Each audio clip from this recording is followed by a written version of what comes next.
नमस्कार साथीहरू, कहिलेकाहीँ हामी यस्तो अवस्था देख्छौँ कुनै महिना फिल्म हल सुनसान हुन्छ, कुनै महिना फिल्मको भिड।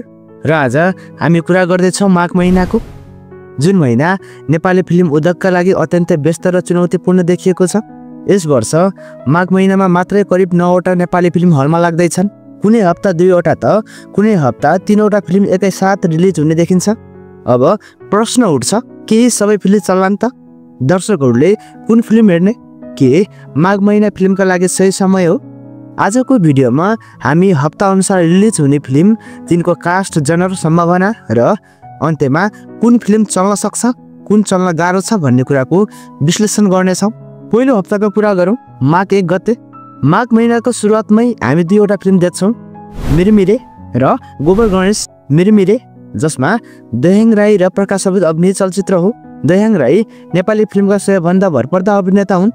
उनी फिल्ममा देखिएपछि दर्शकको अपेक्षा स्वाभाविक रूपमा बढ्छ। त्यसमाथि प्रकाश सपुत, जो आफ्नो गीत, शब्द र सामाजिक विषयवस्तुका कारण पहिचान बनाइसकेका कलाकार हुन्। मिरमिरेबाट दर्शकले सामाजिक कथा, गाउँको यथार्थ, भावनात्मक प्रस्तुति अपेक्षा गरेका छन्। तर चुनौती के छ भने फिल्मले कन्टेन्टमा साँच्चीको नयाँ कुरा दिन सक्छ कि सक्दैन। दोस्रोमा रहेको छ गोबर गणेश। हास्य कलाकार मरिचमान श्रेष्ठ अभिनीत फिल्म हो। यो फिल्म पूर्ण रूपमा कमेडी जनरमा आधारित छ। हास्य फिल्मको सधैँ आफ्नै दर्शक हुन्छ।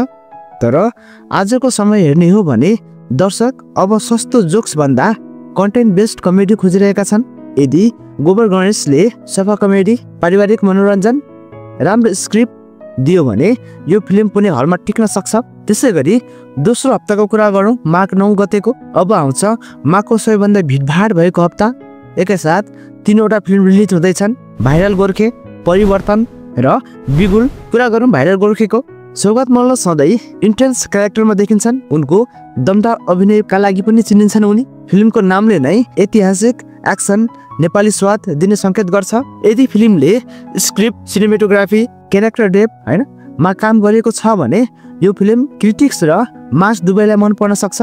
कुरा गरौँ परिवर्तनको। यो फिल्म एक्सन प्रेमी दर्शकका लागि हो। सुशील श्रेष्ठलाई लामो समयपछि ठुलो स्कुलको एक्सन फिल्ममा देख्न पाइँदैछ।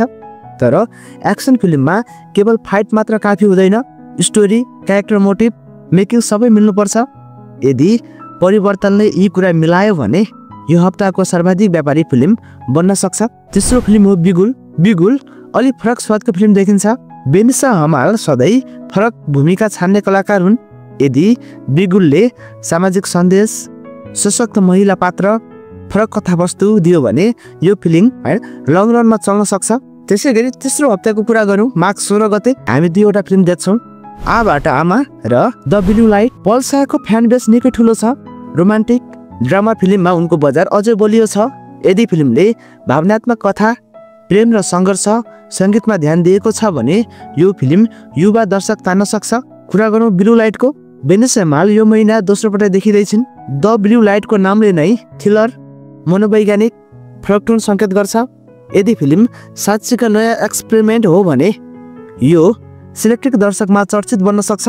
त्यसै गरी अन्तिम हप्ता, चौथो हप्ताको कुरा गरौँ, माघ 23 गते। माघको अन्त्यतिर पनि फिल्मको लाइनअप कम छैन। यसमा पनि 2वटा फिल्म कुमारी र रमिताको प्रीति लाग्दैछन्। कुरा गरौँ कुमारीको। डेब्युट कलाकारको फिल्म सधैँ रिस्क र आशा दुवै हुन्छ। यसमा अभिषेक खड्का र आगर्ती राज भण्डारीले डेब्यु गर्दैछन्। यदि कुमारीले सशक्त कथा, नयाँ प्रस्तुति र राम्रो निर्देशन दियो भने यो फिल्म सरप्राइज हिट पनि हुन सक्छ। त्यसै गरी रमिताको प्रीतिको कुरा गरौँ। यो फिल्म पूर्ण रूपमा रोमान्टिक ड्रामा जस्तो देखिन्छ। यसमा धीरज मगर नेगेटिभ रूपमा देखिँदैछन्। यदि यस फिल्मले टिजरमा देखाए अनुसार दियो भने यो फिल्म पनि आफ्ना दर्शक भेट्न सक्छ।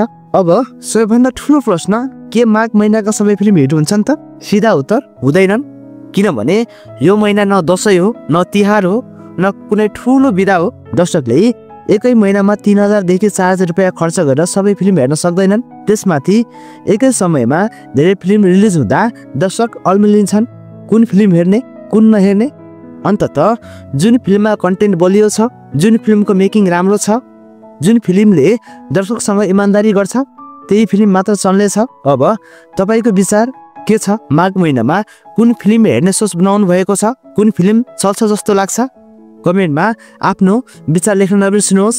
पछि पनि हजुरलाई यस्तै भिडियो हेर्न चाहनुहुन्छ भने लाइक, कमेन्ट र सब्स्क्राइब गर्न नभुल्नु होला है। धन्यवाद।